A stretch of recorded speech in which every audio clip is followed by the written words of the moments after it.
ఈరోజు మనం ఎంతో త్వరగా తయారు చేసుకోగలిగే టమోటా పచ్చిమిర్చి చట్నీ ఎలా తయారు చేయాలో చూద్దాం.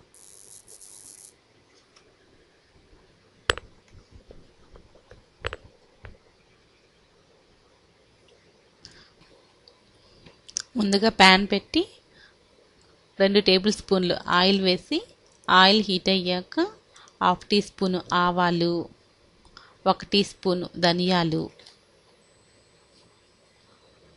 1/2 టీ స్పూన్ మెంతులు, 7 లేక 8 పచ్చిమిర్చి, 4 టమోటాలు, ఉల్లిపాయ ముక్కలు, 1 ఉల్లిపాయ స్మాల్ ఒకటి సరిపోతుంది. ఉల్లిపాయ ముక్కలు వేసి బాగా వేగనివ్వాలి.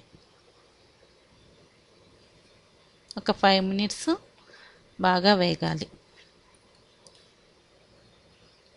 కొంచెం చింతపండు,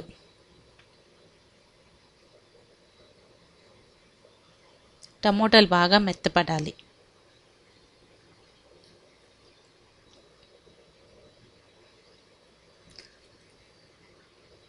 ఇవి బాగా వేగిన తర్వాత జార్లో వేసుకొని గ్రైండ్ చేసుకోవాలి.